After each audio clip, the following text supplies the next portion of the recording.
The Christmas spirit is not here yet. It's still coming.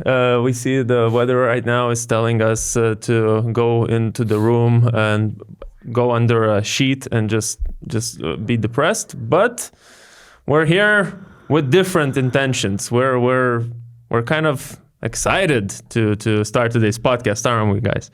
Yeah. It's going to be a good podcast, really, because we're going to talk about this great game between Partizan and Panathinaikos. Also, this weird ending in Madrid between Fenerbahce and Real Madrid. Abu Dhabi, a Final Four host. We're going to find a new team for Chima Moneke, actually. I'm not sure if he's aware of that, but yeah, we'll find his next job. Mr. Dusko Ivanovic is back. And we're gonna wrap the November with the all-November team and our MVP ladder picks. So Gytis was actually very anxious to start the podcast with this Partizan game. He was like, we have to start with this game. We have to start with this game. Well, you know why? He was almost singing some songs. Okay, texting some songs in Serbian. I mean, Partizan songs. So wow, now you're putting me under the bus, and that's what I'm doing. I saw a comment, podcast. Delia loves you or something like that. I think it's the Red Star fans. Yeah. Now, what did you do with me right Black here? And white, bro, and red and white. So love.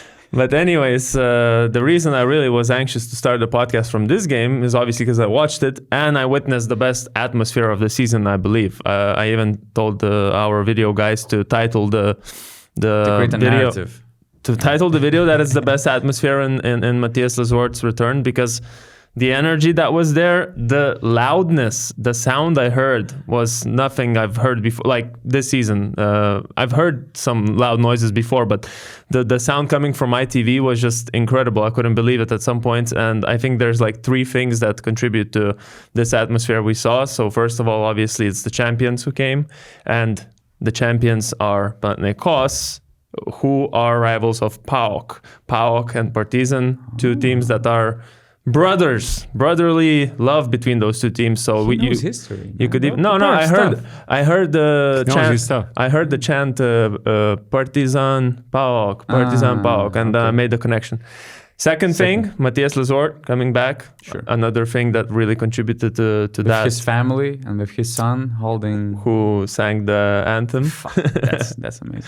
I don't know if Panathinaikos fans are very happy about it, but it's just a kid. I actually also had this father and son moment during Panathinaikos and Partizan game. The difference is that I watched this game only this morning because I was in Kaunas. So we were basically having breakfast. For some reason, that's a very unusual thing. My son went to our table. Sorry. He's pointing a gun at me. What can I do, guys? So wait.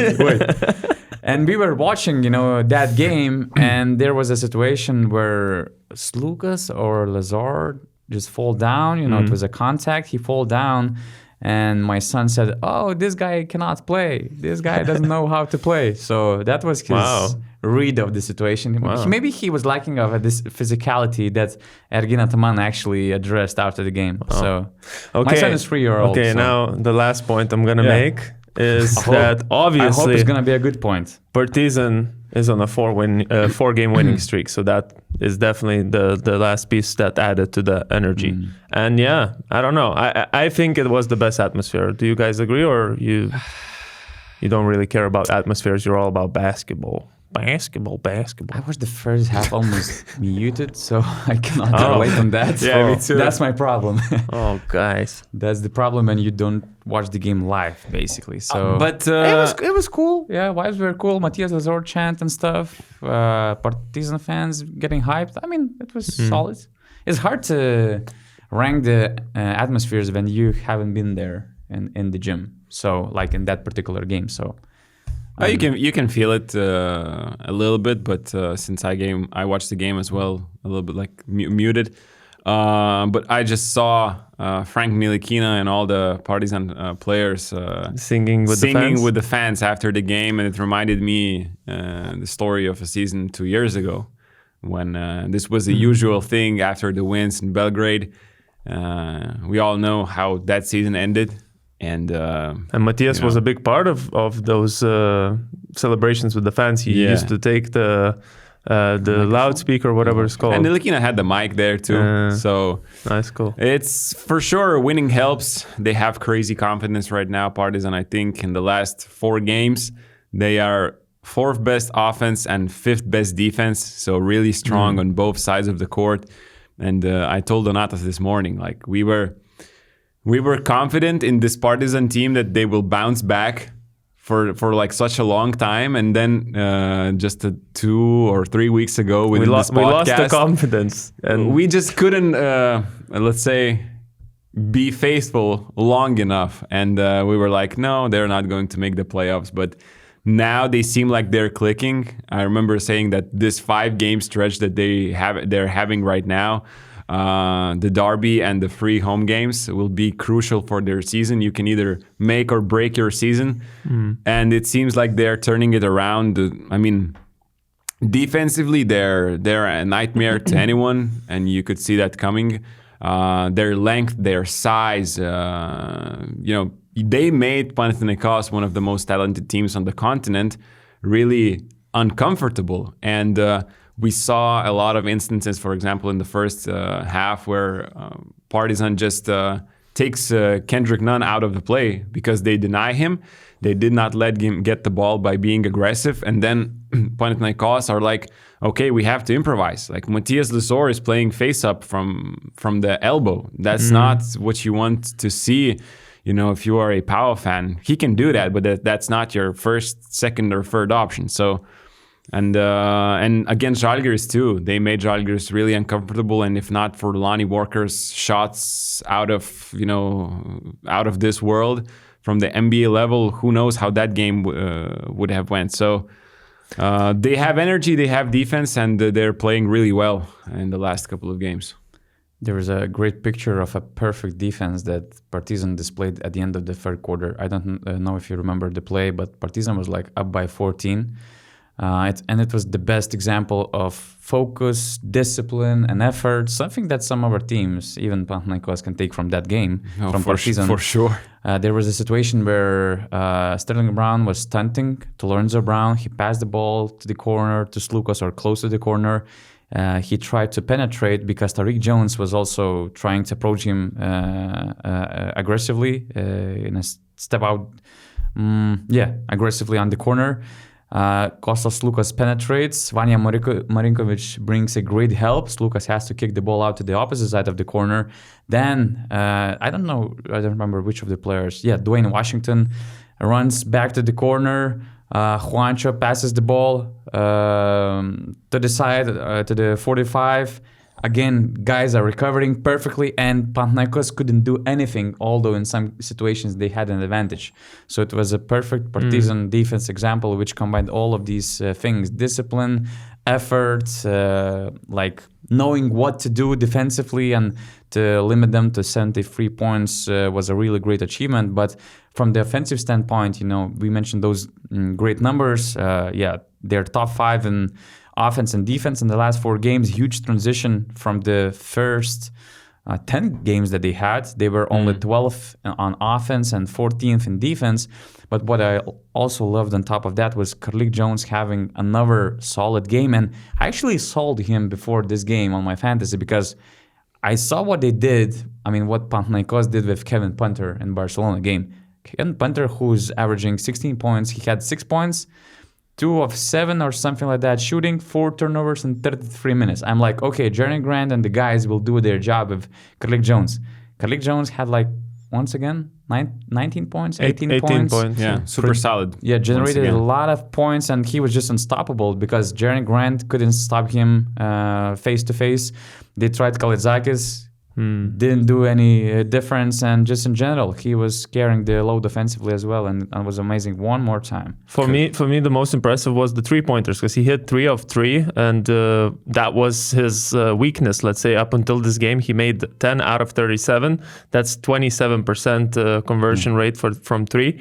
And this game, all 3 3-pointers made, and the last one against Kalaitzakis was actually in the beginning of the 4th quarter, where he stepped back almost from the free throw line. Yeah. It seemed a very, very long step back, contested shot, makes it in his face. And then at that point, I'm like, okay, the confidence that Carlik Jones is playing with right now is different level. Like this Carlik Jones is the one that we were expecting to see when he was signed by Partizan before the season. Absolutely. I mean, the shots, I wanted to emphasize the same confidence by Carlik Jones. Like it's one of the first shots were transition free, a pull-up transition free. And, you know, he was a bit more hesitant to start the season. Now he's in a full attack mode. Panathinaikos defenders that were trying to pressure him full court did not really matter. He just went by them and scored layups. The same he did against Dovydas Giedraitis, Matt Mitchell in the Žalgiris game. Žalgiris, you know, PAO in away games, they tend to relax sometimes, and that's why, you know, Donatas did not expect that the same defense. Donatas did expect the same defense against Kevin Punter, but with PAO, you'll really never know. And in a double week and a second game is an away game, you kind of expect they will be more relaxed, and but at the same time, Carlik was. I expect them to relax against Alba or Asvel, but not on road in Belgrade with this electric crowd playing against Partizan, who were on a good run already, against Željko Obradović. I really expected to be them displaying a different mentality. And Ergin Ataman mentioned that from tomorrow they will start boxing practices because he needs his players to fight. But to be honest, I just think that they really need a good film session because their body language and their habits were really, you know, shameful. Boxing out, transition defense, rotations, effort in general. And I want Matthias Lazor to run that film session, you know, to address the issue, because I really think that game kind of showed that. I mean, it's not the first time that Panathinaikos show bad habits. How many times I've told you this about their transition defense, their intensity in general? They have to address it internally. For sure. That's the moment. That's the game that showed an example that they have to do something, because they were close to losing the game against Barca as well. Right. They're just, once again, I seem like I'm repeating myself, but they're playing like we talked with Rytis, and they're playing like a champions who just won the trophy, yes, but you can't have this intensity. Like, you're treating this as a meaningful regular season game. And I know you're still, you know, high in the standings. The important thing is to have the home court advantage. First, second, or third does not really matter that much. But the habits they're showing, I don't know if I would like that if I'm Panathinaikos fan. Because players, the way they run back in transition defense, they have their backs most of the time. They run 50%. They don't do fouls before bonus because, okay, that's not a thing in their system. But it's just the games would be so much easier for them if they just did these little things, because they have talent. But you don't see like crazy plans, and I understand they're just playing off of their system. But defensively, like, they had this situation where Jerry and Grant tries to pressure Carlik Jones. There's a screen set at almost half court, so Carlik has an advantage, and Juancho is standing right there, could just take over, and he's like, okay, just go. And Carlik Jones scores a layup that easily, and I'm like, are you kidding me? We saw the same in Kaunas, like Kendrick Nunn off-ball defense, non-existent, and I don't know if I would like that if I'm Panathinaikos fan. The same impression I had with Matthias Lazor. There were so many times where he is contesting the shots. Partizan is missing the shot, but there's nobody boxing out. In some cases, players were even out of bounds and just watching, you know, how Partizan players are getting this offensive rebound and scoring from the second chance point situation. So, and Matthias is like, you know, he's really mad about those plays. I'm not saying he's perfect. You know, transition defense is something where everybody can step up, but that's why I mentioned that he has to address it and he has to run this film session, because I think that he would have a lot to say. Yeah, I just wanted to also note one of the, I think, key moments in this game that we haven't talked about yet, although it was one of the first notes I made, and that's obviously the Vanja Marinkovic three-pointers in a row, which I think really broke the game, because if you remember, it was about a minute and 20 seconds left and Panathinaikos was up by 2. It seemed like we're going into a half with a tied game, and then Vanya hits a 3 from the corner, then he gets a steal, another 3, and then that second 3, by the way, a fader, crazy 3-pointer, and then the one to beat the buzzer. And the whole momentum changes. It's now a 7-point lead going in to the break for Partizan. Then they start the third quarter also with incredible defense. I think it was 4 or 5 possessions that Panathinaikos had to shoot the ball with like 2 seconds left on the shot clock. And they tried, like they got some points out of pick and roll with Slukas, Matthias Lazor, and then Nunn got some mid-range shot, I think, in. But generally speaking, the offensive flow was not there at all. And then on the defensive end, they couldn't get stops. And even when they get the stops, like we were just talking about, offensive rebounds from Partizan, and you allow second chance points. So you're basically just in the 1 minute of the second quarter and the beginning of the third quarter, the game was decided, in my opinion. And then I think that culminated in the ejection of Kendrick Nunn, because it wasn't the best game for him as well. He hit 1 of 7 3-pointers and was frustrated. Obviously, you're losing by 20, then you don't get a foul call, which there was a foul underneath the basket. He I think had a case to go at the ref, but obviously the frustration. I would really pay high amounts of money in the context of what money I have, which I don't have much, but I would really pay a lot of my budget to hear what did he say to the ref, because it was so aggressive. I wonder if it was like, you pussy or something like that, like something like that. Something that I also thought or tried to read from his lips. It was so interesting. And the moment where Željko calms him down, something I've never seen before. Like, it's sort of like you see like a dog that's really aggressive, and you go and you pet him, like, and you say, it's okay, it's not worth it, man, it's not worth it. Like, and you're good,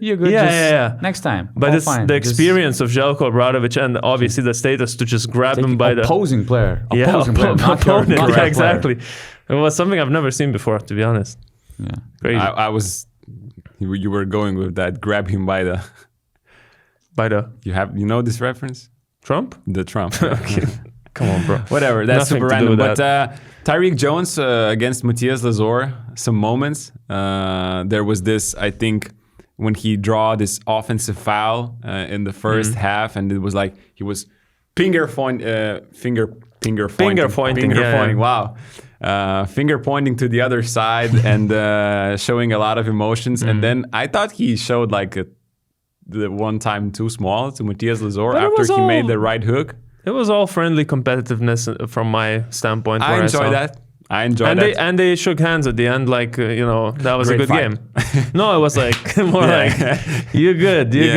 I like your energy. But talking about Panathinaikos, just looking at the stats from their last 6 games, could you guess where they rank in offensive and defensive rating?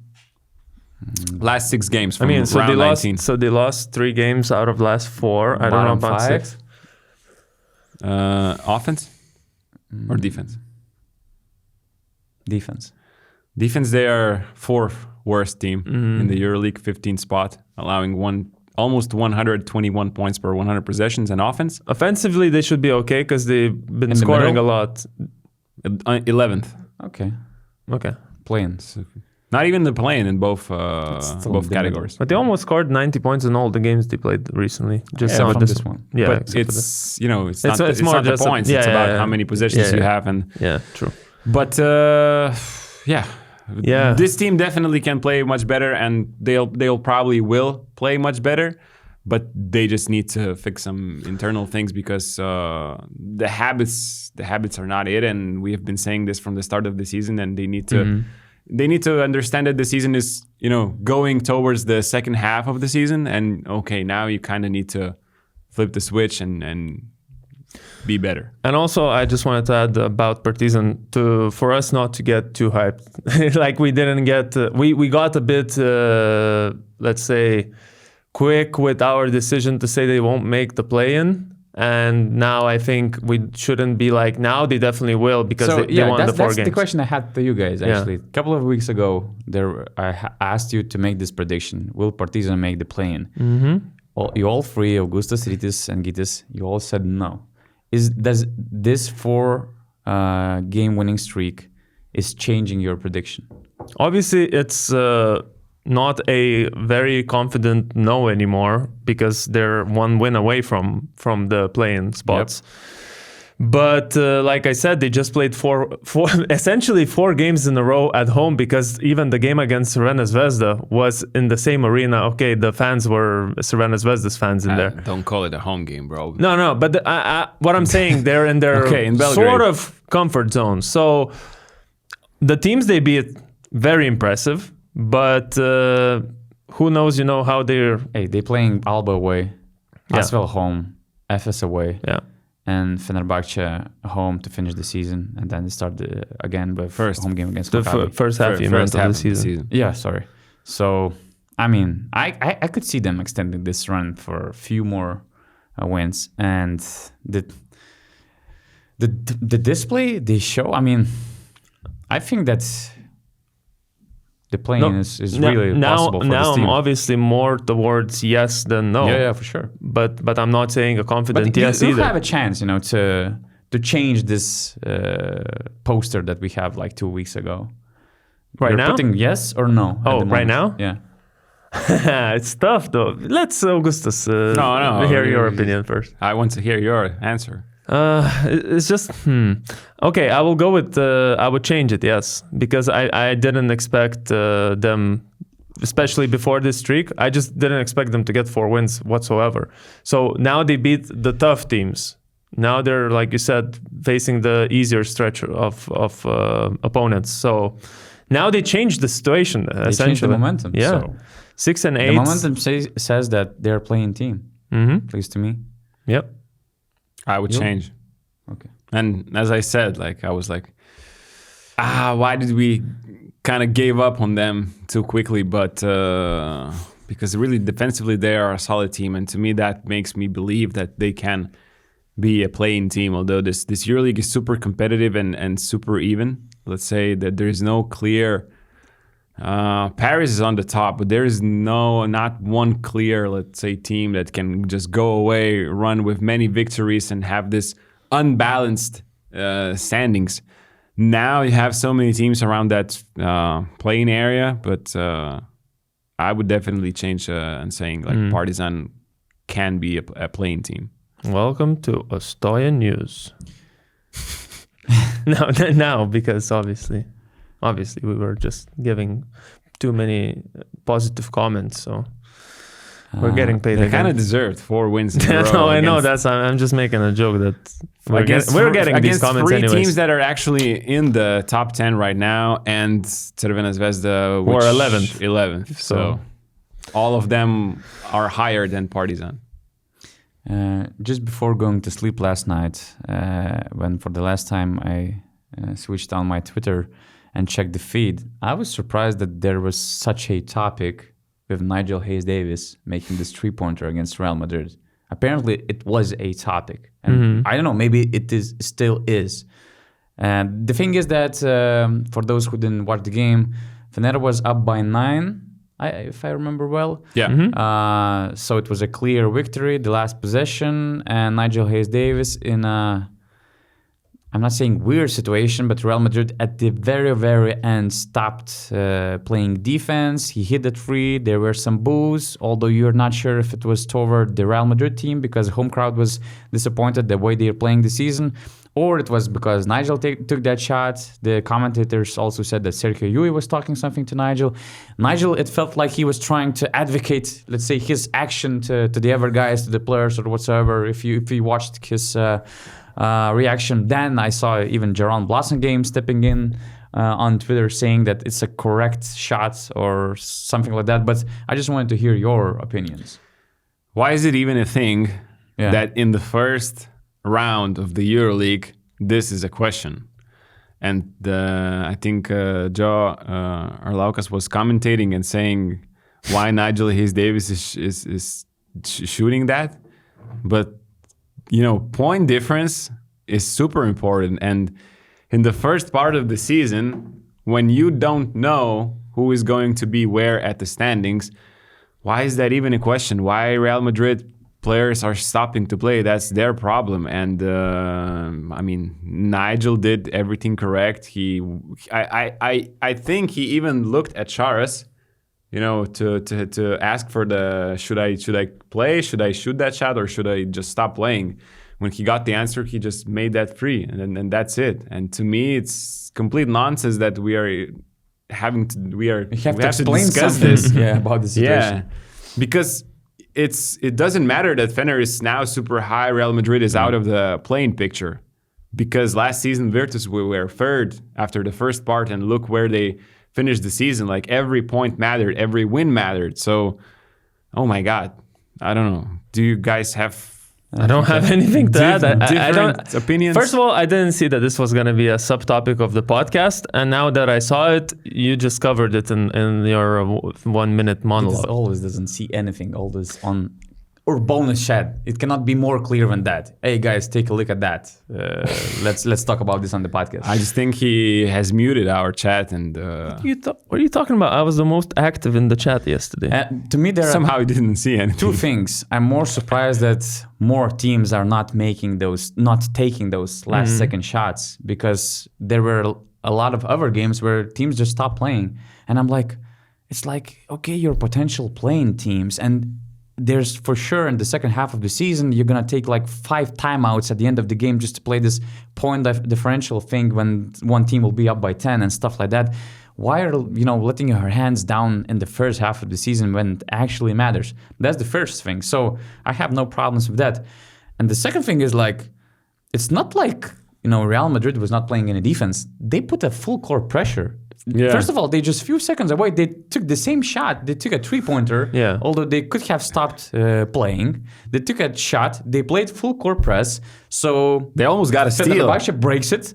They're two against one. Garuba kind of stops playing. No, Nigel is also unclear, but he takes the shot. But it's because Nigel was like dribbling, like looking for something, and then he just like he kind of changed it to okay, I'm just dribbling it out, and then Garuba sags off a little bit.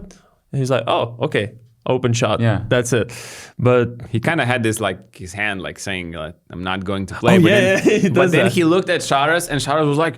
Probably Charas was like, shoot it, and he did, but just play until the end. Yeah, even yesterday, to come back to the game that we spoke about in the beginning of the podcast, also plus 20, Partizan has the chance to go for the last shot. They don't take it, but to your point, you don't know how much of the point difference you will need. You don't know. You can lose the game in the second leg by 30 points, and then you'll look back and be like, why didn't we shoot, that last shot? Come on. Doesn't matter the point difference right now. Doesn't matter. You have to play until the very last shot. Yesterday, Žalgiris against Efes, the last 10 seconds took a century to finish. Like there was a timeout by Trinchieri, timeout by both coaches were trying to minimize or maximize the point differential. Like the game winner was already decided with 1 minute to go. And it took, 10 minutes to finish that game. The last 15 seconds. Although the difference was already in double digits. So essentially, anyone who thinks that this is disrespectful are living in 2014-15 or 2015-16 when we still had a different system of EuroLeague. I really enjoyed this design, actually, guys. The finally, Santa, you like being merch, right? Yeah. Because what do you mean awesome, finally? Vitas. What do you mean finally? I like it. I loved all of our designs. You made it. This one I didn't make, actually. I just gave some feedback, but actually a great basketball Christmas themed illustration, let's call it. What else do we have? What other sweatshirts? We have some other designs also, basketball / Christmas related. Obviously we have our iconic, at this point, fists by unnamed coach. The best thing is that you can customize your gift boxes, basically. And we have 3 unique bundies, midi, maxi. And each features a mix of BasketNews sweatshirts, t-shirts, basketball-themed socks. These are some interesting pronunciations. And plus subscriptions. Sweatshirts, okay. Bundies. What are we talking about? I was waiting for Gitas to. What he meant to say, we have some bundles, we have some sweatshirts, and Bundies? He Dundies. said Bundies. I was like, Al Bundy? What is that? Bundies, exactly. Yeah. Anyways, guys, Christmas gifts are this year is about basketball, and you have to check out all what we have to offer at shop.basketnews.com. And what you can do is get your prepackaged bundles of gifts. Order it. Don't even need to wrap it. If you want, you can wrap it, but you just put it under the Christmas tree, and whoever your basketball friends are, they'll be, I think, satisfied. Are they wrapped like this? The gift we have? No, is they're, it one they're in of a the nice examples? box. They're in a nice box. You can see the examples on our shop. And yeah, no better time than, let's say, Now. 20 days before the Christmas time. So check it out. Abu Dhabi, our Final Four host. Your reactions? I'm Gentlemen. sad. I'm sad that Ritas is not here. He would really put Or some 5-minute speech. Yeah. Sports washing. Yeah. No culture. Plastic city hosting the most beautiful sports in Maybe Europe. just do it. Just do No, Ritas. I just did Ritas. Yeah. Okay. Well, I don't know. I'll be positive at first. Let's go with the positive side, and then we'll get to the reality. I see the first positive that you have.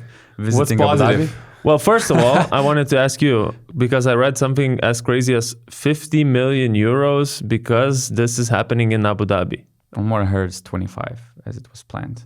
Okay. So 25, which means that hosting the Final Four, you'll have to cover the costs of hosting the event in Abu Dhabi. So it could cost actually something up to 10 million. Okay. Because it's I would say, pricey location. But EuroLeague will make like close to 50 million in revenue. And from what I heard, that's twice as much as basically they were planning to get from, or let's say what Belgrade has offered. So they make more revenues in making this Final Four in Abu Dhabi. When you say EuroLeague, you mean the clubs, not the league as an organization. Because I mean, the league, and then it distributes money. So, or, somehow it improves the organization itself or improves the environment and setting for the clubs. Because for me, this is the side that's the only positive I can see, is that the clubs are going to get money. And obviously we know how financially basketball in Europe is in deficit. For every team owner, they're pouring in money. Sponsors are putting in money. You're not getting any profits. You're just, some teams are sustainable, some are not. But point being that it's not a profitable business, and basically this will help to attract better players, maybe from the NBA. We'll get better competition from more money, I think. And it's good that players are going to get paid more. It's never a bad thing. And what else did I want to say? Oh, also I saw that 2 teams were against it, Olympiacos and Real Madrid, in the voting. Yeah. Because there are 11 shareholders, and I think the score was, or is it 11 or 13? 13. So 11-2 was the score of the voting. Any idea why Olympiacos and Real Madrid were against? No clue, to be honest. It could be related to the fact that this Final Four location was, first of all, it was pushed by the IMG, and it means that they kind of match the threshold of the budget they were obligated, let's say, to spend for this EuroLeague. There's this, if you remember, 10-year deal. And basically it lets them to activate the extension for the next 10 years with the EuroLeague, which a lot of EuroLeague teams thought that it's more in their favor, in their IMG's favor, not in club's favor, to look for some, better, let's say, deals with some other potential investors, sponsors, and etc. So maybe it might be related to this. I don't know. I haven't heard if they were like saying, "Oh, this is against basketball culture in Europe," or we shouldn't make the most important event of basketball in Europe somewhere in the Middle East, or there's sports washing and stuff like that. I doubt that it was an argument actually, but I don't know the details why they were opposing this idea. It is true that the teams were for Belgrade at first. At first, yeah. And because they changed their votes now. But again, it could be because they were expecting to, let's say, opt out of this IMG situation for the next 10 years. but they probably didn't find a better deal. I don't know. I mean, they were exploring potential investors for the last few months or even more, and it doesn't seem like there will be a clear big investor. And it's not like EuroLeague couldn't find anything; they just might just not sell shares of the EuroLeague. But anyway, back to the Final Four. Apart from the money side, that I understand because EuroLeague is it's a private company that is trying to make as much money as possible, and that money is not much in basketball in Europe. So from that point, I understand the decision. But from all the other point of views, I wasn't really happy with the destination. I mean, what does it have to do with Europe, with the EuroLeague? And there's no fans there. There are no fans there. And my question is, what's the atmosphere is going to look like? I mean, if Panathinaikos and Olympiacos makes the Final Four, it's going to be Greek atmosphere. Yeah, you think I don't it's going see a to lot be of good? neutral fans coming to the gym. Nah, for sure. But in general, you mean in Final Fours, or you mean about this specific Final Four in Abu Dhabi? And usually it's not like neutral fans has better or huge advantage of getting those tickets. Do you think it's not going to be too expensive for the fans? Should be expensive. That's what I was thinking about. I mean, I've seen a lot of sporting events in Abu Dhabi recently. Obviously, I'm a big fan of the UFC. I watch some boxing. So they do these events there now. Formula One as well has one of their main races over there. And when I watch those events and I look at the crowd, it's all like very wealthy people. They're not, obviously it's different sport, but they don't create that atmosphere I'm used to in other places, and I believe that it loses a lot of. So locals maybe won't fill up the stands, or maybe if they will, they will be these wealthy people who won't be going crazy in the stands. Then you really rely on people from these countries like Greece and, well, it depends who's in the Final Four, let's say, to come all the way to United Arab Emirates, spend all this money for tickets, accommodation. No, accommodation is going to be a lot. Flights as well. It's not as easy as to go to Belgrade or anywhere else. Ticket prices from Athens. How much? 1,000 euros. Yeah. Direct flight. Direct flight with During with some Final stops. Four dates? Yeah. Wow. 1,000 euros. Yeah. So imagine now. Only for tickets. What kind of a fan can spend 1,000 euros? They might buy charters, organize charter flights with cheaper tickets. Probably a little bit cheaper, but imagine the Final Four tickets, the tickets there, the Airbnb, where to live, the hotels, I food. might be evil's advocate in this case, but to be honest, that's the problem that we're already facing in Europe. Check the ticket prices for games in Belgrade. I mean, Partizan, Zvezda, Panathinaikos, freaking Žalgiris games. There's a huge difference in prices. Costs are getting higher and higher. And that's even the problem that we witness by ourselves. We're coming to a Partizan game to enjoy some crazy atmosphere. The problem is that a lot of rich people, not those ultras who actually create the atmosphere, are coming to also watch something, but not to create. And I'm hearing the same feedback from Athens, from Panathinaikos fans, even Žalgiris, Kaunas people, Lithuanian people are complaining about the prices. So my problem is that basketball and sports is becoming let's say, relatable or non-affordable sports experience and event for pure lovers of the sports. And of course, these costs for the Final Four for a regular fan who might still, have some savings and to save money for this trip to support their team. It basically cuts all the chances to go there. But there's already been a huge problem of having high costs for even home games for those biggest fan bases already. So that's my thing, and I thought that sports was always the thing, at least in Europe, where, okay, you have something finish. Where, you want to bring your kids to watch and fall in love with the sports. You want, regular people to enjoy the event, to have this excitement thing to do in your, weekly basis. but now it's for wealthy people. That's what only. That's what happened in the NBA. I mean, if you look at the prices, it's not good for creating the atmosphere. We're losing the identity of this pure passion and love coming from fans. I've seen so many comments about this topic on Twitter recently, but more about the NBA, because when you have checked some prices to some games, it's like the lower bowl is starting from like 400. The cheapest that you can get in the lower bowl is like around 400, and that's the worst spot in the lower bowl. Guys, and sorry, go Geets. You know, another thing that's a problem in Abu Dhabi and places like Abu Dhabi, Dubai, why they do sporting events usually in the winter. Well, because it's crazy hot. Super hot. It's 38 degrees usually in the daytime. The high temperature is 38 degrees. In winter? No, in May. In May, okay. In May. So that's why nobody even lives there during summertime, because it's crazy, you know. People usually go somewhere else, but they live, but they just don't go outside. Yeah.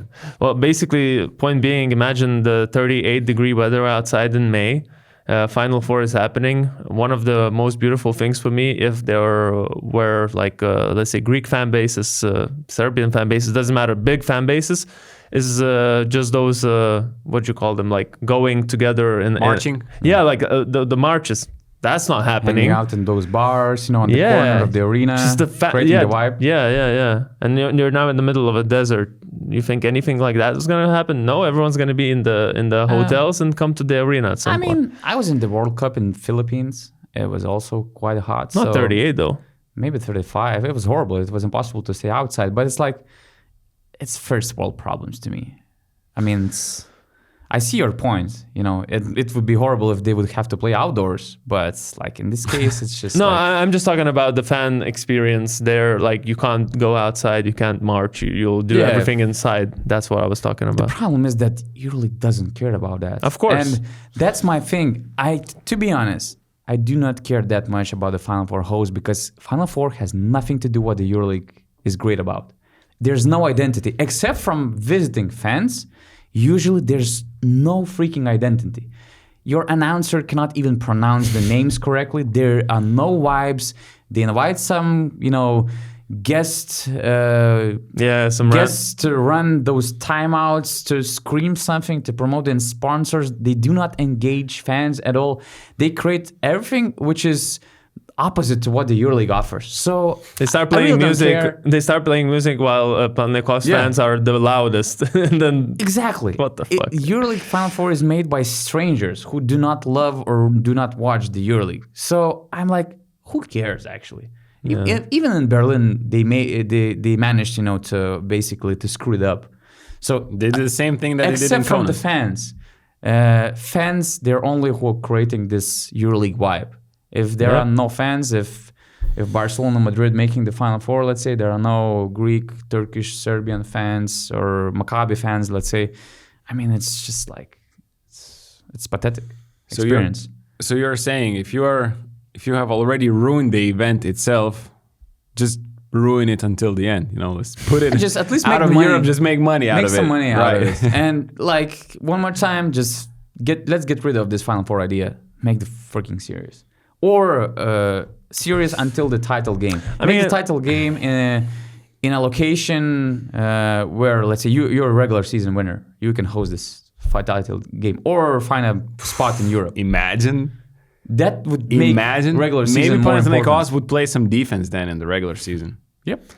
Imagine if you have the series until the final, and the final is where the number one seed is located in. Create some value for regular season winners. No regular season winner in this round robin system have won the EuroLeague. Yeah. So make an advantage, something to try for. I actually like this idea a lot. If you remember, like every year we're like, it's the most important thing to make the top four to get the home court advantage for the playoffs. Yeah. There's no difference between the second or third seed. Even if you're the first or second seed, you have to spend more time for waiting your opponent from the plane. You cannot prepare for games yet.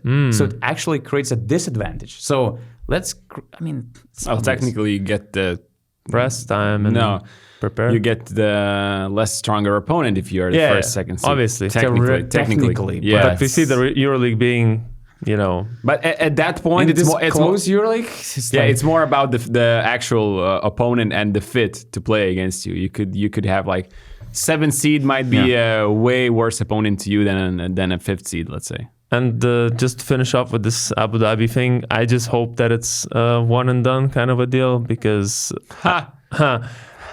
it might be that I'm bro. Come on now, comedian. I hope. Comedian. Look at this funny YouTuber, man. Well, if it's not, go make some stand-up comedy with somebody else. Funny YouTuber, man. So then what? We're gonna have every Final Four there or every second one? What do you think?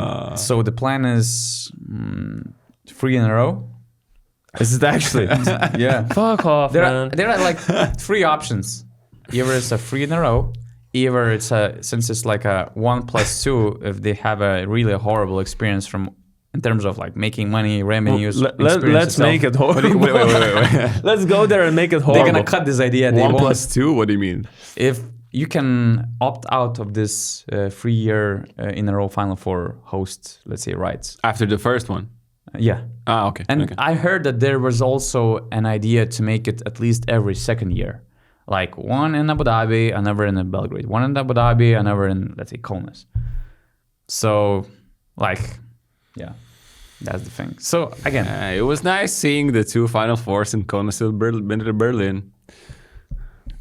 I also saw one in Belgrade. I will see it from the TV now. Berlin was great because we had a chance to meet those fans outside. Yes. And let's say some stretches inside when Panathinaikos basically played. So we're not doing BasketNews fan zone now outside. Probably will do actually. We already made the reservations for the Final Four. Okay. So we're gonna stick. Wow. We're gonna keep it professional. We're gonna enjoy the EuroLeague until the Final Four, like to embrace the whole identity of the EuroLeague, and then we're gonna just go work. But it's crazy. It's crazy how we have this opinion, but then you ask the players, the coaches, and they're for Final Fours. Of course, they want revenue, which translates into bigger contracts, into bigger budgets. We spoke to 4 EuroLeague players last night after the Žalgiris and Efes game. I think 1 or 2 Žalgiris guys and let's say guys from Efes. They're all going for Abu Dhabi. I mean, they're fine.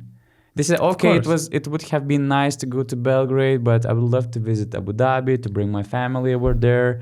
It would be a unique setting. And of course, there is like potential for the EuroLeague. One of the reasons why they made it in the Middle East, also to explore the market for potential sponsors. And from what I heard, after announcing the host, EuroLeague people are going there, to meet some people, to look for more revenue opportunities, let's say long-term or short-term, for the Final Four or not.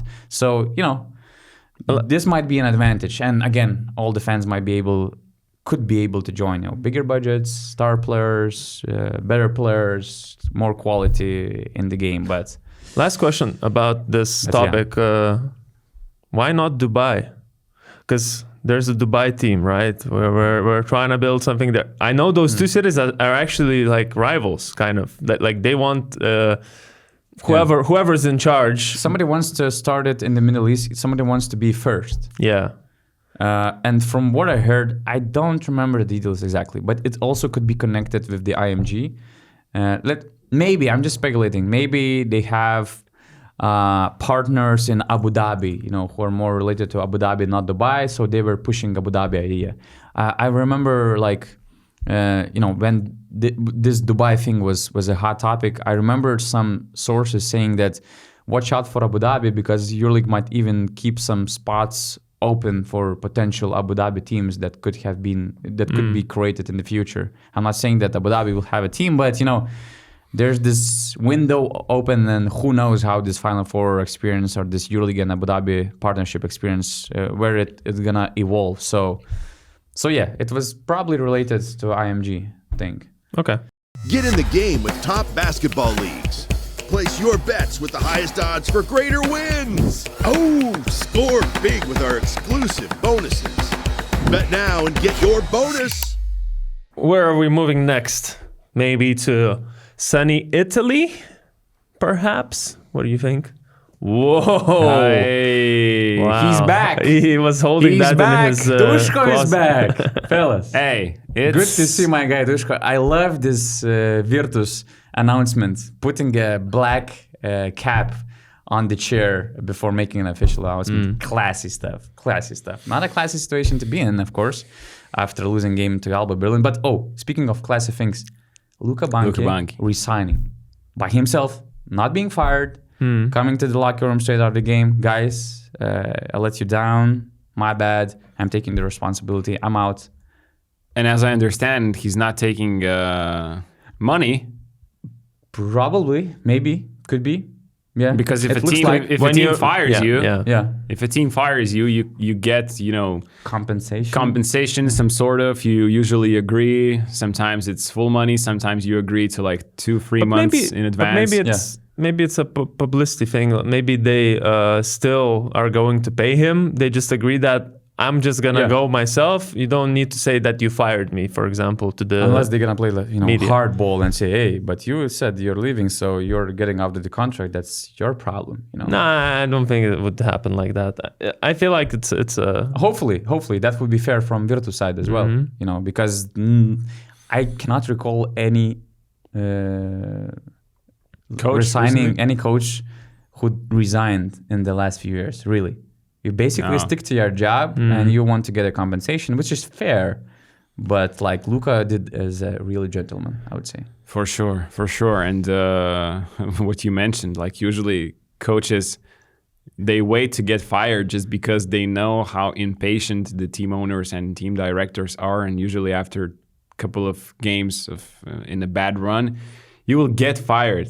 You probably still believe in your team, but you still get fired. So the coaches just wait because they think that's and they do it fair because that's part of their job. The coaching is such an unstable profession that you kind of you wait to get fired just because you don't know when your next chance is going to be to earn money after all.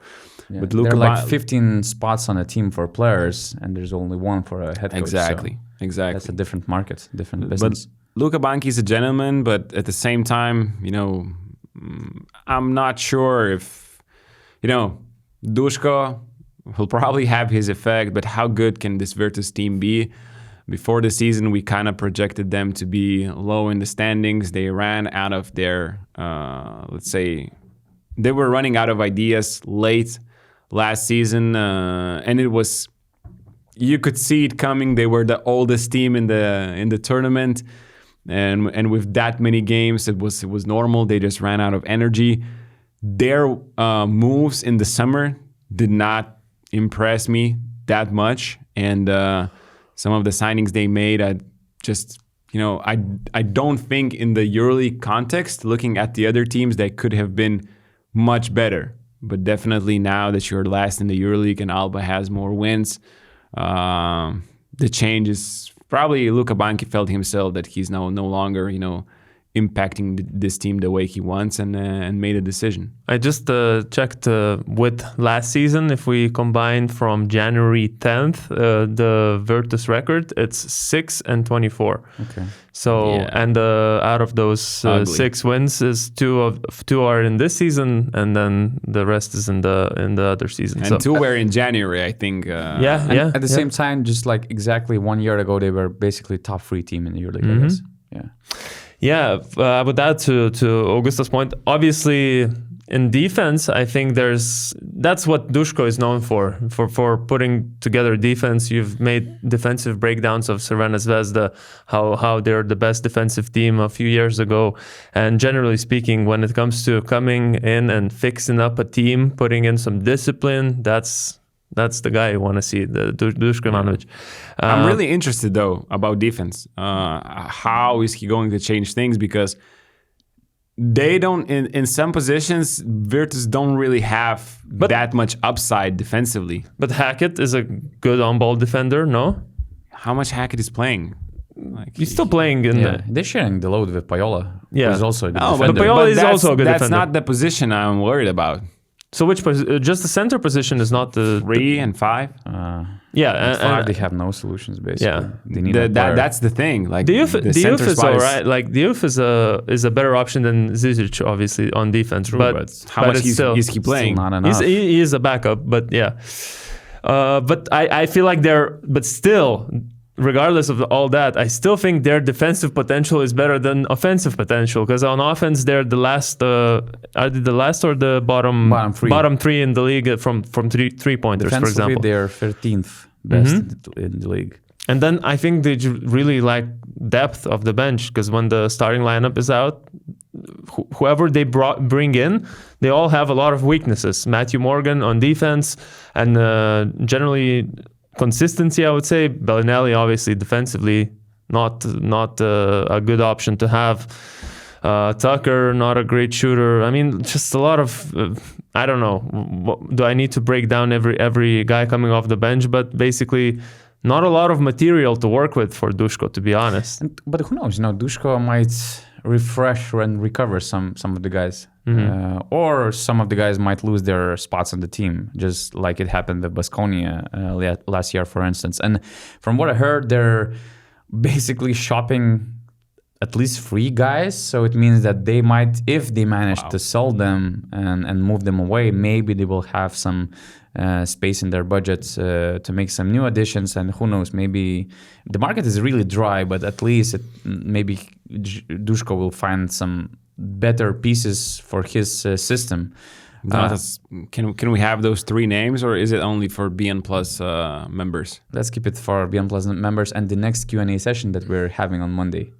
Okay. You see what I did there? Okay. Nice. By the way, nice plug. Q&A Nice session. plug. Also on Q&A session Donato's on Monday.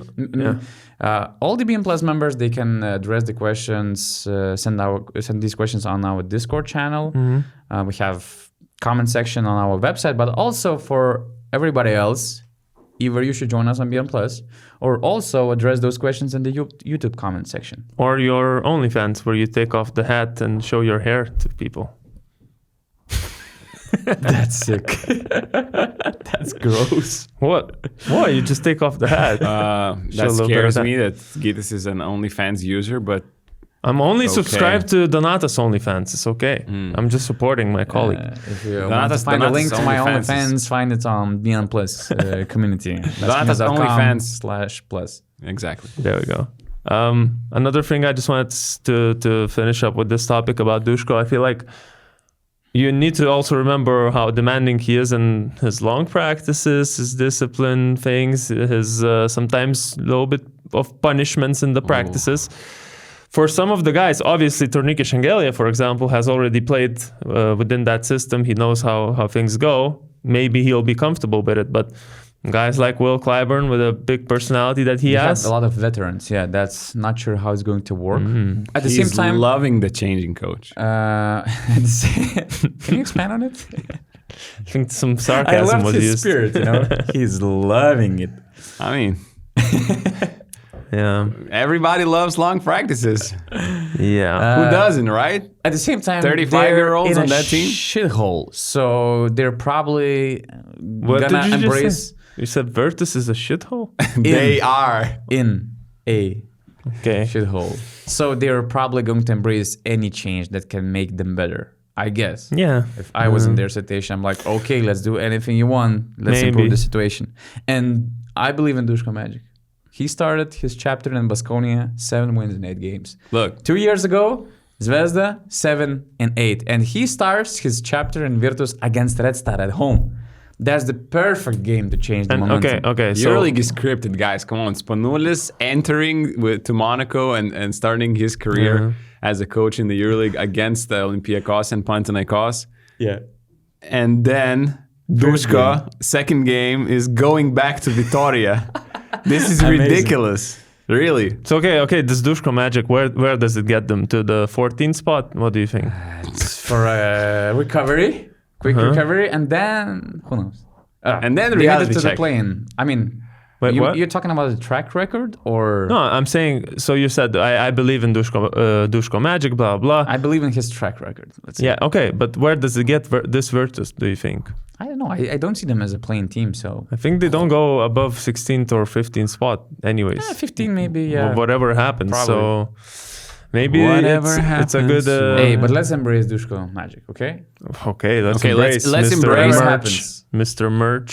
Hey, let's embrace, and now we guess how many wins Virtus get in the next 5 games. So it is, they play Zvezda at home, Baskonia away, Olympiacos away, Barcelona at home, and Asvel at home. So 3 home games. 1 win. Whoa. Against Donatas. They're gonna beat Red Star, they're gonna beat Baskonia. Okay, they might lose to Olympiacos away, Barca at home, surprise, Asvel at home. Okay, so I have like 4 wins? 3 wins? Sure. 4 wins. 3 wins, Sure, man. bro. You're One a win believer, max. right? 1 win max. To be honest, I really don't care. If I'm honest, but why not? Why not? Okay. Who was One the next win. head coach to be fired? The carousel has, started to spin. We Ooh, had that's, Sasha Obradovic, now Luka Banchi. I wasn't prepared for that. Me neither. I'll quickly think of I it. wasn't prepared for that, but Hey, I hope Maccabi will be patient. It's nobody can do much better with the roster and the conditions that they have. So Alba has keeping 3 fingers wins. crossed for Katash. Alba, they are not going to make a change. I think I'll give you a bold take. No more coaches are going to be fired this season.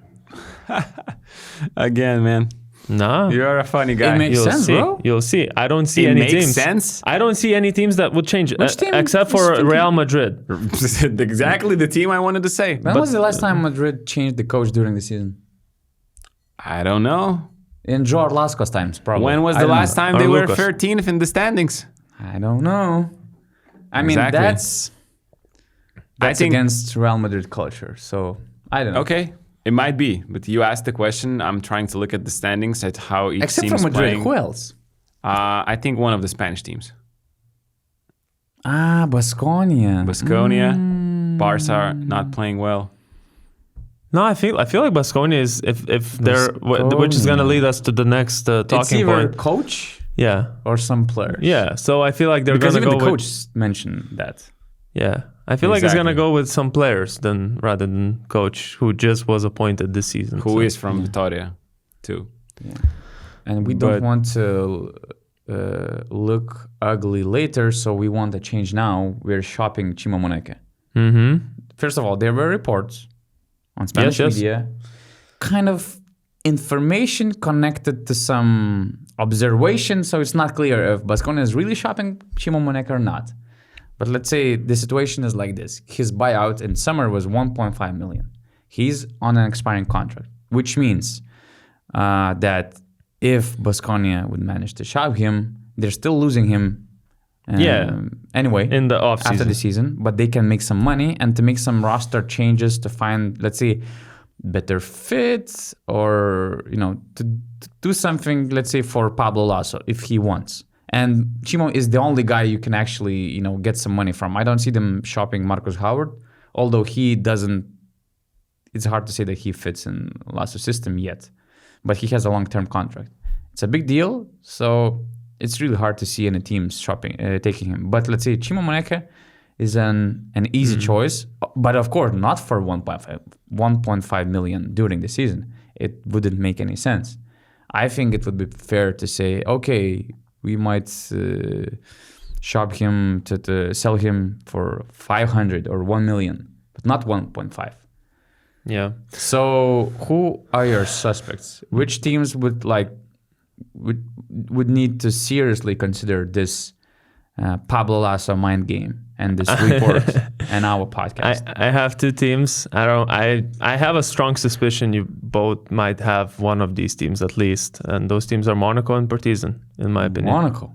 Yeah. I have neither of them. Really? Not Monaco for sure. Partizan, fit-wise, I think it would make sense. It could have made sense for Zvezda as well, but I don't think that Chima is exploring Belgrade's markets yet. So my logical thinking here, I looked at what Chima brings. He brings obviously energy, rebounding, defense, and then on some games he can even be the top scorer if he's hot. He can even shoot some threes. But mainly for me, it's energy and the rebounding. He's like 5.8 rebounds a game. Top 10, I think, in the EuroLeague. And the teams that are lacking rebounding are both Partizan and Monaco. They're both in the bottom 3, I believe. It's 32.1 and 32.8 rebounds a game. They're top 5 at least, or bottom 5, let's say, in the league, those two teams. And both, when you look at their fours, the who plays at the 4, I mean, Vito Brown, okay, but is he an established player at the moment? I still think there's a gap. You could definitely swap him out for Moneke there, and also it's a familiar situation for Moneke would be to come back to Monaco with a different coach now who probably might integrate him in a different way than he was utilized before. So that's why I would see him in Monaco. And in terms of Partizan, they're just getting out rebounded. They're allowing too many offensive rebounds, and I feel like they don't have a strong person at the 4 position either. They're playing Isaiah Mike. Okay, he had that one good game, but otherwise he's not very consistent, let's say, with his output. And Moneke would bring everything they would need. Their style. And imagine you don't need to play then Davies and Tariq Jones together anymore. Plus, for me, as more of a fan of a culture, it's about Moneke actually playing in a team that has a strong fan base, that his energy would benefit with his Partizan energy, and already that business decision. Already that channel is exploding with views whenever he mentions Partizan or does anything related to Partizan. So I think those two teams for me are the most logical. You know why not Monaco? Because first of all, from what I heard, they're looking for a center who could be a great perimeter defender, who could be really good at switch defense and just, add versatility in their center lineup. 4th center? Yeah. I would go for a 4. I mean, they have 3 centers, but they're basically all the same defensively. And who knows, maybe somebody could be moved. And that's the sentence I wanted to hear. I don't need a 4-man probably, or they don't need a 4-man, because I think that they can cover the position with Jaron Blossomgame and Alpha Diallo switching positions. There's Vito Brown, and it's like they need more defense on the perimeter from the center position. So I don't think that Chima offers that at this particular position. And he at this point, I think he would be really too expensive for Monaco. I think that with Partizan and the rest, you never know. They might bring some money on the table from nowhere if they see that this investigation can make profit long term, both on and off the court. But I was thinking about I want to hear your Efes. Okay. You? I actually thought about Real Madrid to fill Yabusele's spot. Nice. Physicality, size. He has Nigerian. He's Nigerian, so Cotonou passport counts. He's not a foreigner. He would be a foreigner for Spanish team. Okay. So Madrid, they were exploring the market. They were looking for a guard and a forward. Kind of reminds me Yabusele, and I think that he could be a nice fit. I don't know. Is actually interesting. Yabusele is a way better shooter than him. More consistent. Yeah, true. Reputation. They're different. They're different. And in this market, it's And Real Madrid needs depth. That's out of the question. Yeah. But I looked at Efes and covering that 3-4 spot. Just interchanging between those two positions to give them rebounding, to give them defense. It's what, to me, that's what Efes lacks. I have a trade for you. Roland Schmitz for Chima Moneke. To Baskonia? Yeah, Roland Schmitz is a native, local player for Baskonia. I would be interested to see that. I mean, it's a win-win for both teams, isn't it? You would probably need to send something more from Efes, though. Baskonia, I'm not sure. would agree with that. You're trade. saying And Baskonia? No. needs that. Baskonia is losing him anyways. They're trying to get something out of it. They're and getting Roland but it's Schmitz. not- They're getting a buyout. Oh, So- they're getting a buyout as well. Sure. Oh, okay. I thought just a player-to-player swap. Okay. Okay, let's think about the swap. No, it's okay. It's okay. Yeah, let's say If you're let's say giving FS money. has to add some money because they're actually sending Schmitz, who is on a big contract, 1.2, 1.3 million. Chima is 600 or something. So it's like Baskonia is taking a huge financial responsibility, so they have to get some money. So of they- course, so Chima is they- getting a bigger contract if he's, let's say, signing and being traded to FS. But that's an interesting, actually. With Baskonia, why would Baskonia take more money, a bigger contract? I mean, they would still need to pay Schmitz because he would be a local player. And Roland Schmitz has a market in Spain. But you have a... Interesting. That this is why trades don't really work. The contracts are But very, let's say very FS different. offers 500K additionally. Let's do it. Simple as that. Yeah. But I liked Guida's idea as well about Partizan too. So It's not So Monaco, we have huh? two interesting options for Chima, actually. Real Madrid or FS. and Partizan. And Partizan, yeah. All right. Would he be a good fit in Zvezda? If John Brown didn't happen or does exactly. not happen if he's not passing medical exams in Belgrade.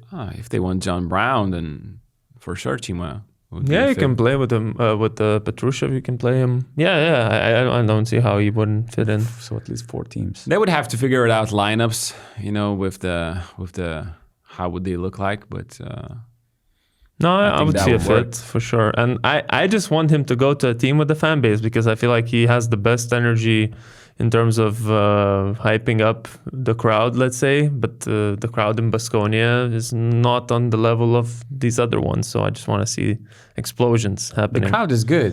No, just it's the good. market. It- Baskonia's market, let's say. It's a Yeah. small market team. yeah. Spain. All right. Should we move on to the last The topic? last topic. All November team and our pick for the MVP ladder. What, we start with the MVP or with the all 5? All 5. Okay. Who wants to start? How do we do this? We DJ. never have a plan. TJ TJ Short. is, Point guard TJ is a position. lock. Yeah. DJ check an mark. MVP lock. Same as well for me. I don't see anyone else. I didn't think of like my MVP log, but I had, after watching yesterday's game, Nigel Hayes-Davis scoring 33 points. Yeah. Come on, find some new friends in the EuroLeague. And man. being, like uh, TJ is the guy to do that. No, it's TJ. Nah, bro. TJ is great. I'm just saying, what do you think about Nigel Hayes-Davis having a case for the MVP race this year? Because you never had him on your MVP ladder last month. I didn't see him on any MVP ladders on the EuroLeague website. We actually had him on BasketNews MVP ladder last month, but he was 8th What are you saying? About this month only? You're talking about in general. general? He's playing for Yeah. a winning team. Last year he was the best forward in competition. Now he has Sasha Vezenkov, in Olympiacos, so that's tough. Milan is winning games and Mirotic is also playing crazy good, but I think that Nigel has an advantage over them too because he's an all-around player. Fenerbahce is a winning team. He's super efficient. For sure. He had this great game against Real Madrid. He improved his game a lot. I mean, kind of slowing the game down for him, being more efficient. He's shooting 52% from 2 and 49 from 3. Crazy shooting splits. 5.3 rebounds per game, 17.5 PAR. He's really great. He's awesome. He's really great, but TJ Shorts has been greater so That's far. true. That's true. So consideration for sure. Depends how the rest of the season plays out, but I just wouldn't, like for this month at least. For this month, that's clear. I mean, There's a number one it's team. TJ Short's Yeah. month. That's for sure. Yeah. But looking forward to the For sure. season MVP For race. sure. Nigel is like top 5, top 3, top 10. He'll be in top 5. Top 5 for sure. Top And five. that's why it depends on how Fener ends the season, but he's Okay. to me, we did that conversation I had with Gidis, I remember on the pod, is Nigel Miro Hayes-Davis. or- In the top 10 players Yeah. of the EuroLeague. And there was Mirotic in the top 10, and some. Nigel was out of that top 10. True. And I remember your discussion. Yeah, what would you pick? And it was clear Nigel. So for sure, to me, he will be in the top 5 MVP race. But so TJ Shores. Yeah, for me as well. My guy. It's crazy Shooting numbers. Guard. Carson Edwards, I think. I actually picked Evan Fournier. Yeah, I had Evan Fournier too in my He five. had great stats. They won the Derby. They won the Derby, and he made these shots. He was really important on crunch time. He was averaging almost 19 points. That's true, actually. On 62% from 2, 43% from 3. Okay, Sasha was scoring 20 points per game on 72% from 2 and 33 from 3. But, this Fournier end of the game in Waka, to me, was like He's more important. He's more important than Sasha. Exactly. He's been His more presence on the important this backcourt, month, and exactly what Olympiacos needed offensively. Sorry. Bless you. Bless you. And just giving the Bartsakas, that something to rely on, and just putting pressure for the opposing defenses. That something that Olympiacos did not have for the last couple of years, and just a fantastic month of November. But I guess you see, guys, why I said Carson Edwards. He's also leading the team to be fourth at the moment. They're basically one win away from being first. He's also putting up great numbers. Maybe not... Over 18 points in November. Yeah. 44 from 2, 38 from 3. Barn is winning a lot of games, so all good. We're not... Yeah. And I understand your pick even more now. I didn't really actually realize how much better Evan Fournier was in this month compared to the first month. Just like Donatas mentioned that he will be slow to start the season, but don't worry. Next up, Nigel Hayes-Davis. Yes, Nigel Hayes-Davis. That's my pick. 19.5 points. Great shooting. Power forward. I got Sasha still. I got Petrushev. I got Zach Lidey. Oh. Because Three-way Milan spin. was 5-1, and to me, Zach Lidey is a glue guy for their success. Almost 19 points per game, 53% from 2, 61 from 3. Whoa, 92 from the free throw line, and a lot of rebounds for sure. I got Petrushev. He was averaging, I think, 18 points in like 21 minutes on the floor Petrushev was with great percentages. So Okay. I thought to include him in my... I just thought that Lidey was super important for Milan to bounce back. For sure. And No, their situation absolutely. was worse. Than Do you Zvezda's. have Mirotic at the 5? That's what I have, and that's why I was gonna say I attributed the Milan's Because Mirotic was great even run. better. Yeah, he was. Stats wise, for sure. I wanted to be fair. Do you have to him at more the 5? teams. I picked Devin Booker, who was crazy good. And that's a good pick, but I wanted to Lidey pick over one Mirotic? player from one team. And to me, Zach Lidey's presence, all-around game was a little bit more important than Mirotic's greatness, although he was amazing. Why do you hate Nikola Mirotic, Mirotic the is- king of Europe? Brother. By the way, Mirotic was not shooting the ball that efficiently like Zach Lidey. 38 from 3, Mirotic is 54 from leading- 2. And he was averaging 21 points. Yes, but it's like only 3 points more than Zach Lidey. And Zach Lidey is a better defender. And his position, his presence was more important than Mirotic's in my Better eyes. defender when we're talking about those two. In my eyes. Oh, no. You cannot compare. I know what you mean, but you cannot compare. So, and I just wanted to give credit to Bayern. So since I didn't pick Carson Edwards, I Devin thought, Booker. hey, Devin Booker is playing his ass out. He's on an expiring contract, so He's trying. getting paid He's this trying. summer. His numbers just No, his numbers are insane. I mean, doing everything for Bayern 15.5 as well. points, 75 from 2, 38 from 3, and of course, a lot of rebounds and all this stuff. So. But just doing everything, like scoring from every point of the court, pick and rolls, dunks, Defense as well, yeah. mid ranges, 3-pointers, extending on the pick and pops. You like my fantastic pick, right? fit, fantastic You like my fit pick. Okay. for sure. But I had Mirotic at the 5, but Same. Booker absolutely deserves to be mentioned here. Nah, man. Mirotic also should be in this top 5, so it's not like we're deciding. We good. Guys are not going to get bonuses from our picks. I mean, the players, so it's not like... Aren't they? No? Yeah, maybe. Maybe they should Maybe one include day. in their contracts, Maybe one day. That's it, I guess. That's it. Thank you for watching. Thank you for being present and delivering amazing takes, as always. It's been a pleasure. And just a last reminder for the Q&A session that we're having on Monday with Gytis and Augustas. Put your questions in the comment section, and we will try to respond to almost all of them. And I guess, Are you and there I think, or no? yeah, You are. I'm actually going to Munich next week. So see you there. Where is basketball Ritas? fans. Where is Ritas? Where is Ritas? Where is Ritas? On Friday. Okay. Next Friday, Ritas Gotcha. delivering in his own way. Okay. And yeah, the best question in the comment section will win some great. Either it's going to be BasketNews merch or Beyond Plus subscription for 2 months. Cool. So make sure to deliver good questions.